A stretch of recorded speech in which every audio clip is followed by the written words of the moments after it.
Hey, good morning, everybody. Thanks to the magic of StreamYard, we are here for the fourth day and the final day where the coronation of former Vice President and former Secretary of State Joe Biden will continue. And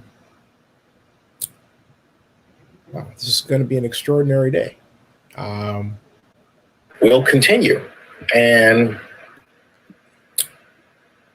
wow, this is going to be an extraordinary day. Will continue. And wow, this is going to be an extraordinary day. Wanted to make sure you heard that 3 times. By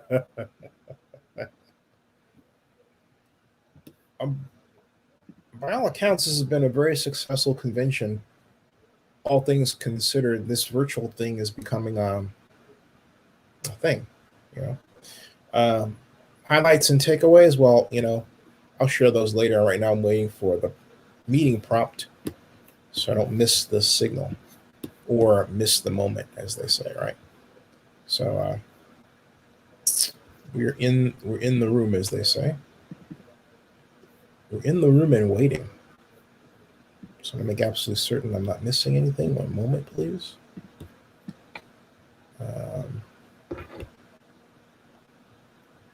Okay.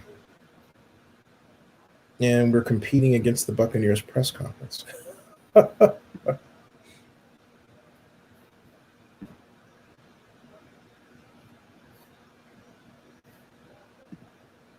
This reminds me of that song, Waiting on the World to Change, right? Keep on waiting for the world to change. This is on Oakland News Now as well. This is has been updated. So let's see it then. And I just spotted one error. I'll correct in a second. Oh, I love coding. Da, da, da, da, da. Just call me Coder, man. Coder, man. Maybe they're having a late start.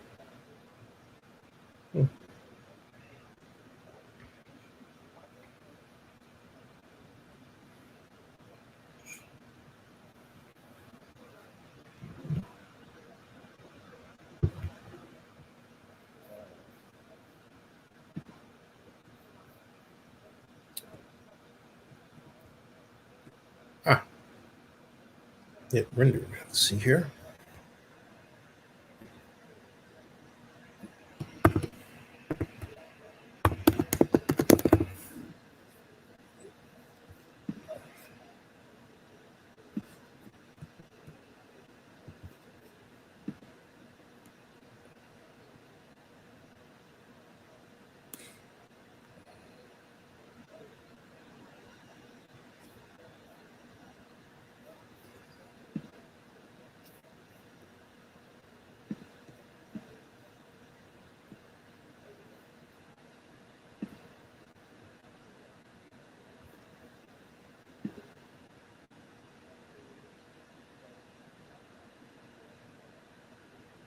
And we're waiting for the host to start the webinar, folks. So don't worry, you haven't missed anything.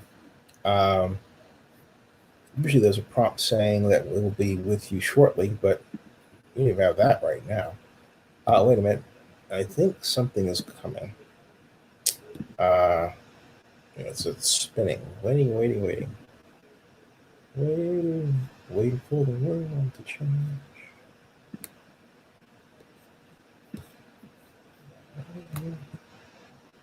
Waiting for the world to change.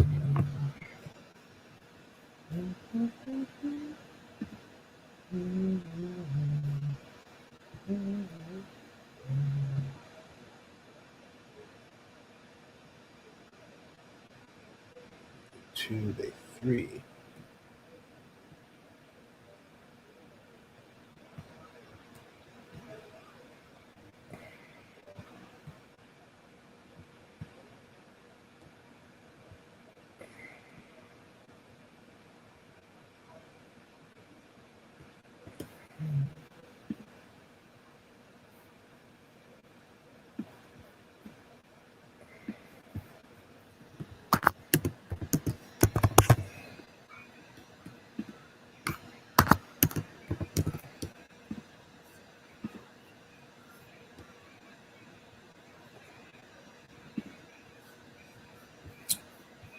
Still waiting on the world to change.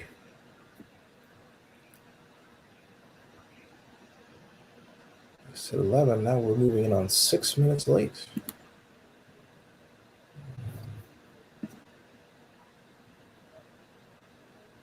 Yep.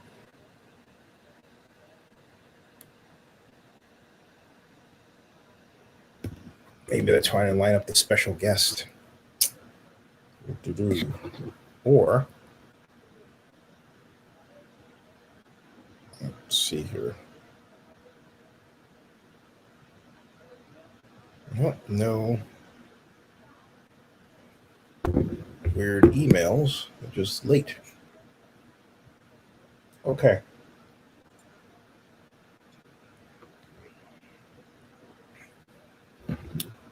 While they're doing that, está disponible.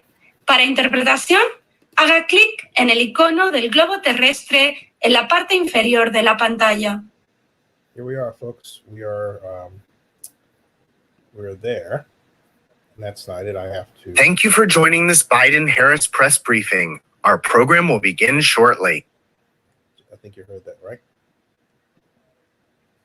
Interpretación en español está disponible.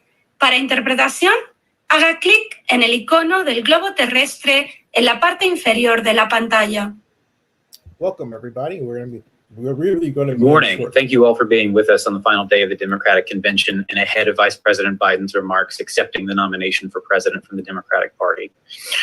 From the Biden campaign for this briefing, we have Kate Bedingfield, Deputy Campaign Manager and Communications Director, Simone Sanders, Senior Advisor, Congresswoman Lisa Blunt Rochester of Delaware, and Mayor Eric Garcetti of Los Angeles. After their remarks during the Q&A, you can click Raise Your Hand to ask a question. And with that, I'll kick it over to Kate. Great. Thanks, Andrew. Thanks, everybody, for joining us. So welcome to day 4, our final day of the Democratic Convention. I know you all don't want it to end. We don't either, but we promise tonight will be very, very special.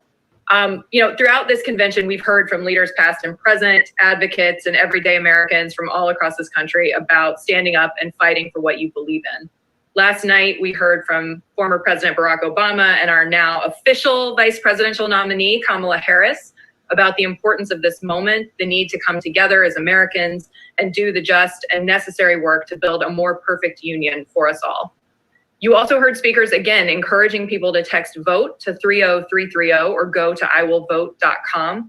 This is an important call to action that we have layered in throughout the convention, encouraging people to make a plan to vote and learn their options. So tonight's culminating theme is America's Promise. It's about the endless possibilities we can achieve when we come together and elect Joe Biden and Kamala Harris. A former public defender, a leading senator, and 2-term vice president, Joe Biden is one of the most experienced candidates to ever seek the office. Throughout his career, he has been tested by historic recessions, global conflicts, pandemics, divisive politics, and the never-ending quest for justice and fairness in America. Every step of the way, he has risen to the moment with steady and effective leadership. Joe Biden is a man of character and decency and of empathy and compassion. When he gets knocked down, he gets back up. He's a leader who believes in America's promise and delivering on that promise for all of us. Tonight, you'll hear him lay out his positive vision for the country and reaffirm his core belief that we can unite this country even in these divisive times. The American story is one of resilience, one of people coming together to overcome hardship and crisis. And you'll hear Biden lift up the strength of the American people and lay out a vision for how we will build back better and emerge from these crises stronger than ever before. He will lay out a course to make real the promise of America. And to run through our very exciting night ahead, I'm going to pass it over now to Simone Sanders. Thank you so much, Kate. First, I would really just like to recognize the party and the convention team for their work over the many months to make the last few days a success. We planned, we prepared, but this was a new virtual experience that had not been done before. And it's truly remarkable success is due a lot to their really just hard work. Our campaign manager, Jim O'Malley Dillon, always says that we can do hard things. And I think this week we have demonstrated that is true. So with that, we are very excited for our final night. Tonight will feature Americans sharing where they hope to be this time next year, elected officials who are preserving the right to vote, Speakers tonight will include Senator Cory Booker, Governor Gavin Newsom of California, Mayor Keisha Lance Bottoms, Mayor Pete Buttigieg, Senator Tammy Baldwin, Senator Tammy Duckworth, Senator Chris Coons, Vice Presidential nominee Senator Kamala Harris, the Biden family, and our Democratic nominee for president, Vice President Joe Biden. And of course, like every night this week, between speeches and segments, you will hear directly from ordinary Americans from across the country speaking, telling their story, and the hope that they have in electing Joe Biden as president.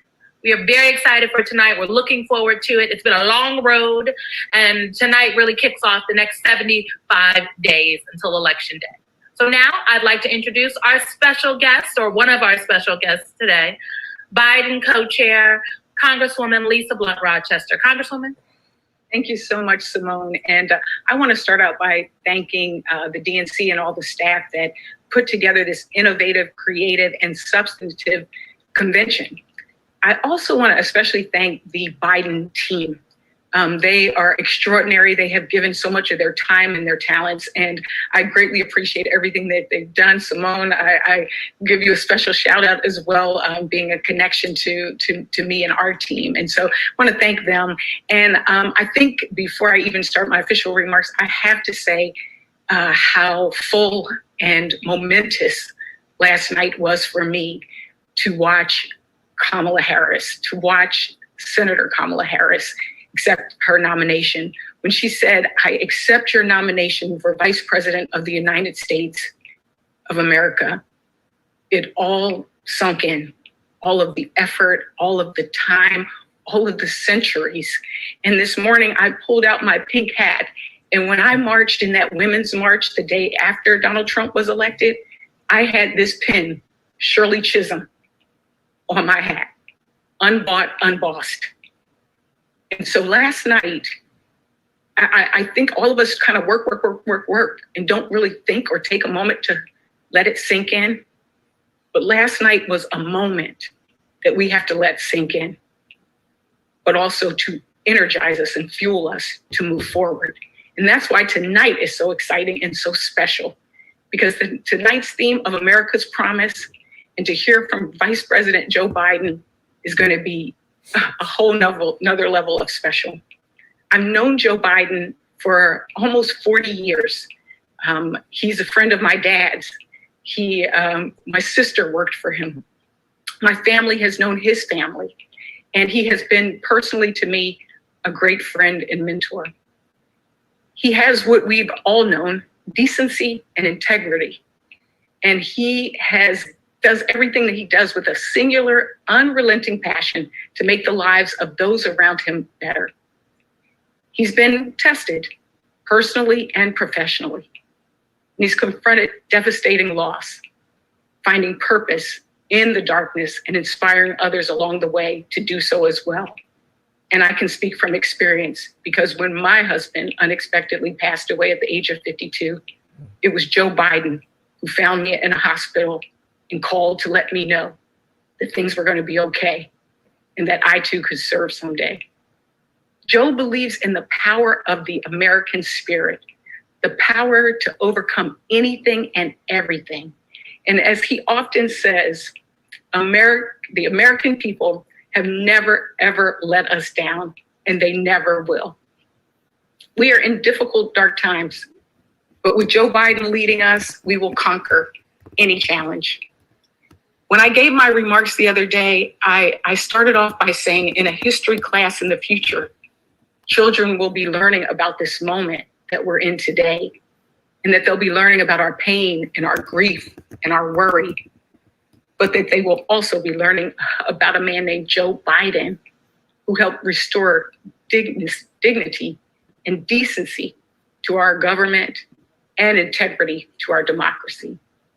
And they'll learn about how we as individuals, as a collective, as a united party and people, conquered a pandemic, stood up against racial injustice, and also worked to build our economy back better. And they'll learn about his leadership and how he gave that young generation that was focused on last night a fighting chance.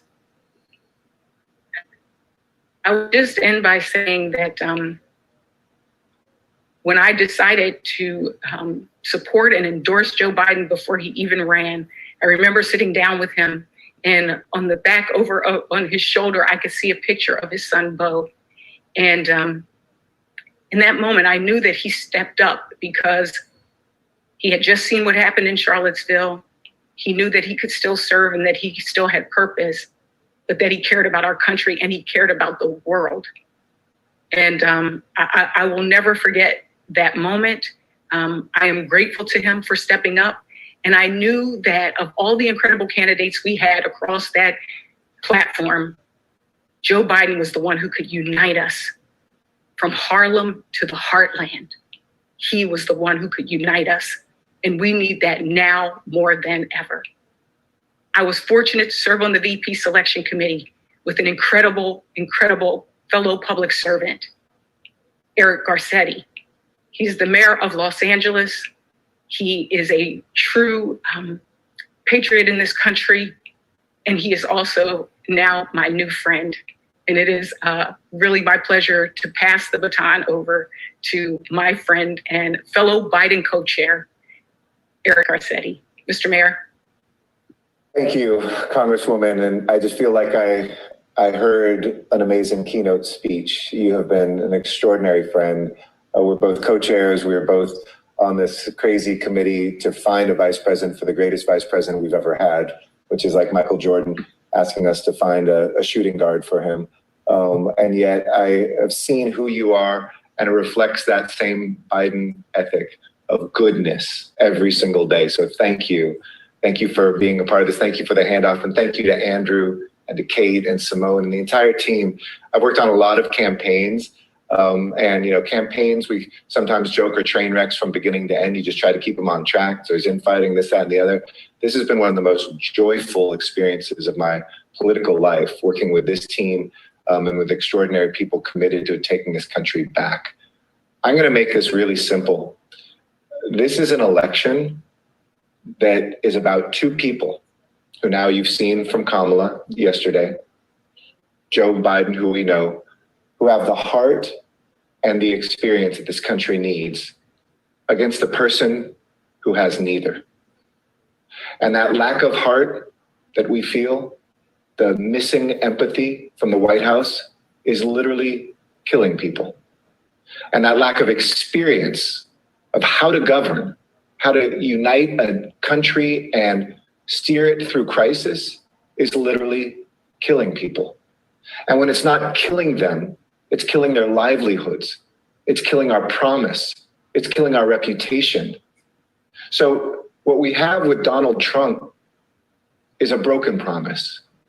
And what you have with Joe Biden and Kamala Harris is the representation of America's promise. And you're going to see that tonight.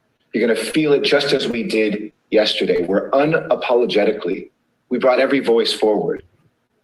I had the same chills when Kamala Harris, a dear friend, a Californian, and I'll just have to say this, even though she was born in Oakland and represented San Francisco, had the good sense to marry a Los Angeles boy and now is registered to vote here. So an Angelino on the ticket and a Californian for the first time in nearly 40 years. Lisa and I represent this California and Delaware marriage that I think is going to, from the West Coast to the East Coast and the heartland in between, turn this country around. But we know the two of them are the very best of America, and I felt that. But I also felt it from everyday Americans. And some who this president said we can't call Americans when we know they are. People like Jessica Sanchez in a wheelchair talking about what she wanted to give to her country, overcoming her own physical disabilities, her own improbable story, and the love of a mother who wanted her just to survive, like my great-grandmother did with my own grandfather when he lost his father in the Mexican Revolution and carried him over the border, because that's what mothers do. And that's exactly what she said. When she said those words, I felt that it was my story, in the same way that Lisa heard her story, and the same way America is hearing their story. When we heard that letter from Estela Juarez talking about her mother, the wife of a Marine, being ripped away from her. This wasn't at the border. This is from America. We realized what's wrong. The noxious plant that came from the seed that Donald Trump planted the very first day he started calling people with my background murderers and rapists, and maybe there's a few good ones. Enough is enough is enough. America's promise is not in our insults and our division. America's promise is in our potential and our unity and the hard work it will take. And trust me, Joe Biden understands how hard this work will be, but he's done it before. America is like what his dad told him. We're knocked down right now. We're knocked down by COVID and by the economy and by racism. We're knocked down by so many things. And yet Joe Biden is going to lift us up. Kamala Harris is going to lift us up, and we're going to lift ourselves up. So I can't wait to hear those words tonight from people like Pete Buttigieg, who wrote a new chapter of American history with his campaign, Cory Booker, who has been an angel who lifts us up whenever he speaks. And yes, Joe Biden, when he comes forward, and for those of us who have been working with him behind the scenes, who have cried with him, who have been held by him, who have pushed forward minimum wage and free college with him in places like Los Angeles, we know that he and Joe Biden, and we know that Kamala Harris and Doug are the ones we've been waiting for, as the old spiritual says. So let's get it done. And this convention, which started kind of as a feeling like a, I don't know, public access cable show from the 1980s, suddenly has become must-watch TV. From the calamari to the characters, from the moving stories to the music that is hitting us. This is the best convention I've ever seen. And it's time to get it done because it's 75 days to the weekend, 75 days till change. Thank you. Thank you very much, Mayor Garcetti and Congresswoman Blunt Rochester. We're now going to begin the Q&A. Click raise hand to ask a question. And the first question will go to Sarah Muha at CNN.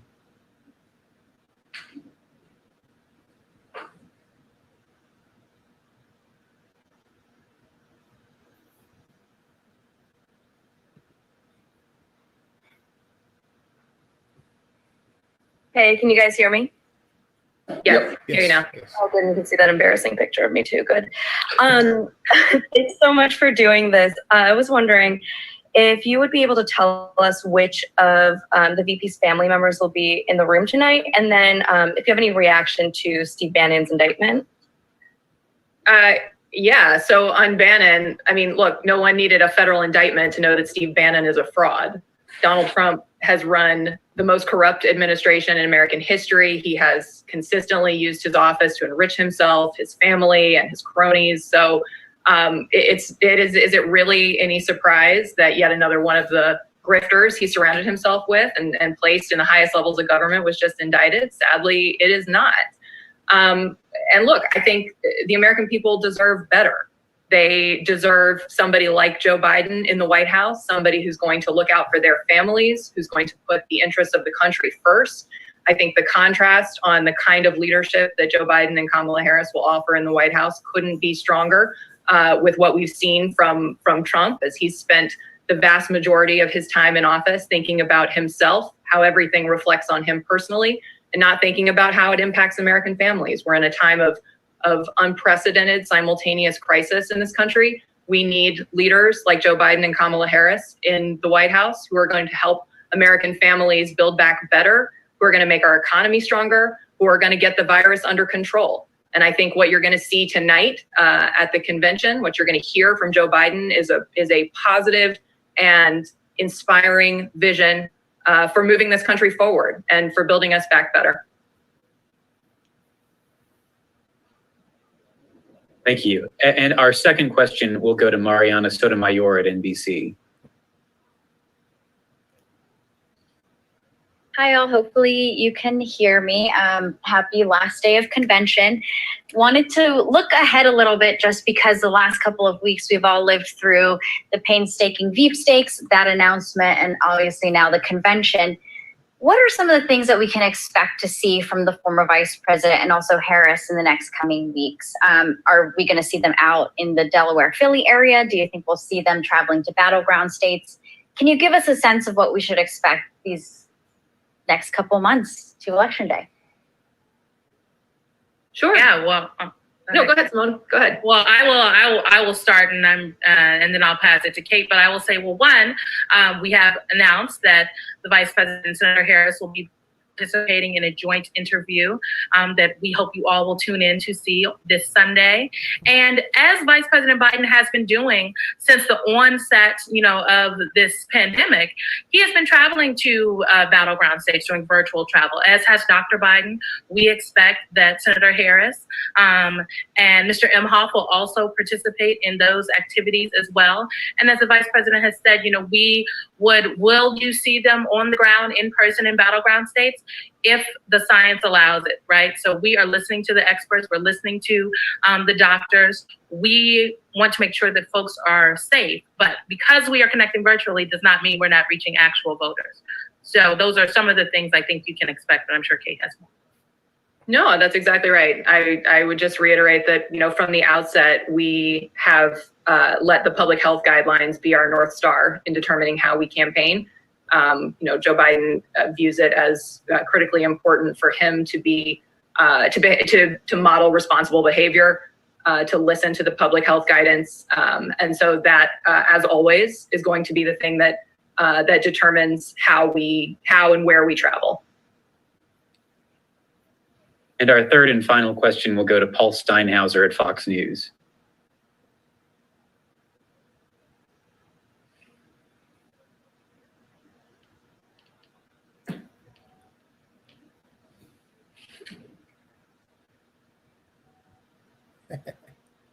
Paul, you may be on mute.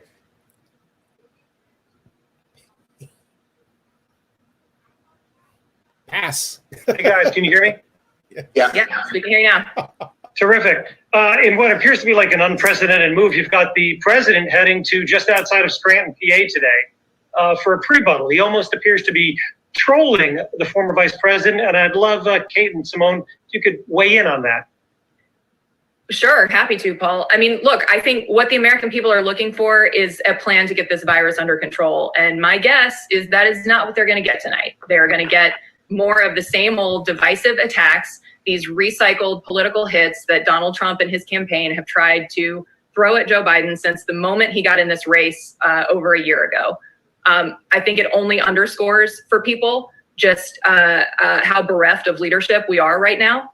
I think, again, at a time when people are really craving responsible leadership, when they're looking for their president to step up and say, I'm responsible, I'm in charge, and I'm taking control. And we don't see that from Donald Trump. Instead, we see him using the White House and using his platform as a bully pulpit for political attacks. People are tired of it. And it's exactly why they are going to reject him in November and elect Joe Biden and Kamala Harris. The only thing I would add to that, Paul, is look, as Kate noted earlier, tonight, Vice President Biden is going to give his hopeful vision for the future. And I guess we actually appreciate President Trump going out there because the American people will get to see a tale of two presidents tonight. You will see Donald Trump doing what he always does, talking about himself, lobbying attacks. You will see Vice President Biden tonight talking about the American people, talking about his vision for the future, being hopeful and upbeat. And that's what I know lots of us are really looking forward to tuning in for. Well, thank you again to Congresswoman Blunt Rochester and to Mayor Garcetti, and thank you to everyone who joined us this morning. We'll see you tonight. Thanks, everyone. Okay, so folks, that was that. But and hey, they never call on a question. It was always the people that the media you heard of, right? So to speak. And my history, for those of you who don't know, is that my first Democratic National Convention under Zenny 62 Media, which is now a corporation, was the historic 2008 convention in Denver, Colorado. And, through the magic of Ustream, I can actually show you, StreamYard, rather. I can actually show you some scenes from that momentarily. And but before I get there, I want to get to some of the questions that you had. I think most among them was here. Wanted your take, Muhammad asks, so wanted your take on Kamala Harris. Well, actually, I've known her since she ran for district attorney in San Francisco. Wow, way back in 2007. And then I covered her run for attorney general, which she won. And I missed her Senate effort because when she went for Senate, I was here. All right. And so when you said, I think Muhammad asks, he says, people say her prosecutor record isn't as clean as she says. Well, you're a prosecutor. So I don't know of anybody around the United States that's a district attorney. Okay, remember, it's a district attorney. I don't know of anybody, anyone that doesn't have a record that if they go for a higher office is going to be assailed in a way like Kamala's was. She's the DA, okay? And George Case in particular, she's the DA, okay? And the district attorney, I think the best simulator for what district attorneys do is Law and Order, if you ever watched that television show. And what a district attorney has to do is balance order, the police, with the law as it is administered. And the nature of what the district attorney does is essentially to help fight crime. Okay? And the bottom line is, and the question should be, is how well did she handle a social justice ethic within that framework? And by any account, she handled it extremely well. I mean, look, you have to remember something. Rudy Giuliani was also a district attorney. And no one, it's like, it's okay for Rudy to be ruthless and nasty and all that and do bad things, and no one calls him on it. But no one gives Kamala Harris credit for properly balancing the scales of justice as a district attorney. And that's really how you should look at it. I think, Muhammad, what you're presenting reflects a social media, okay? But with all due respect to those people who put this out there, I don't think that they've thought it through. And not only that, I don't think they really completely understand what a district attorney has to do to begin with. We're not talking about a social worker. We're talking about a person who is expected to administer the law. Now, the question is, did Harris do so both as district attorney and as attorney general with an eye toward fairness and justice? And the answer is yes. Muhammad says, we kind of had the same issue, and thank you, in Chicago with Kim Foxx. I think people are now realizing Rudy was shady. Well, I don't know which people are realizing it now, because a lot of us already known it. We're talking about decades ago now, all right? And I mean, I'm not 58 for nothing, I hope. But my point is that as I eat my breakfast here, or at least part of it, I think, and look, I don't mean to discount your question at all. I think the conversation is one that should be had. But to come back to it, I don't think, and you would say, okay, Zinni, if you're not familiar with this program or channel, you say, Harris, prove it or show us something, right? And my response would be, okay, here's an example, a short clip from her Senate one. And this is in 2017 at the San Francisco Alice B. Toklas Democratic Club breakfast. First of all, there's two of them. This one, first of all, this is a standing ovation that she got from the group that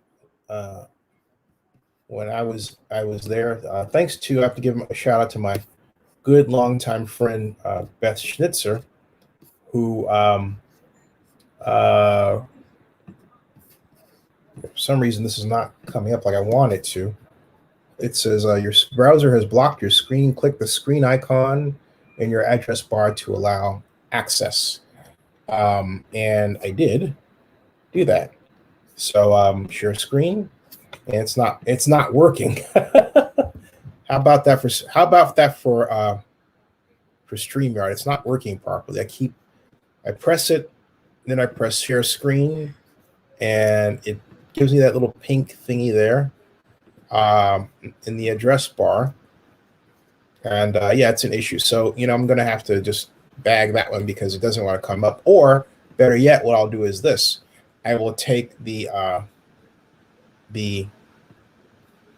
clip I was going to show you, and I'll put it in here as a URL, like there, so you can actually watch it for yourself. That's one. The other is that's from the back end. You say, oh, you were just in the room. Yeah. But also, this is she and I. Our next senator supporter. I said there. Okay. Right here. Okay. And that's when I was talking with her about being a senator. Excuse me. And see if that works one more time. It still doesn't. And click the screen icon in your address bar to allow access. That is interesting. And I did that again. I keep clicking it and clicking it and clicking it. I think one of these days it's going to pop up. That's a glitch they need to work on. At any rate, enough. Okay. Oh, I'm just worried because we're seeing a big shift in Chicago all due to the scandals coming out involving the Democrats. Well, I think I'm going to say this, okay? At some point, you have to make the decision who you want to back to achieve the world you want. And in a social media environment, it's very important to realize that when the hot light of hypermedia scrutiny is focused on you, something will be unearthed that other people don't like. There is no such thing as the perfect candidate. And you don't know what that something is. It could be the way someone dresses, their expressions, their handshake. It could be a little thing, or what might be seen by as a little thing, but is actually a big thing. For example, take First Lady Melania Trump pushing her hand away from President Trump, all right? Without media, no one would ever see that. But with media looking for everything to comment on today, you see that and much more. Or someone may comment on someone's shoes. You don't know what it's going to be. So in all that, a person has to make the decision, are they going to back that person because they like what that person stands for from a policy perspective? You may not like the suits they pick out. You may not like some issue that they were involved in 20 years ago. But remember something, people change, and it's a good idea to ask them about that, right? And because people do change. People learn from their mistakes. And I think some people don't give others the opportunity to learn from their mistakes. Mohammed says, wishing her and Biden the best through, it's going to be an interesting election. Yeah, are you Democrat or Republican? I'm curious to know, who's what. I mean, we've had a flow of people watching. So, but I'd like to, just curious to know. I think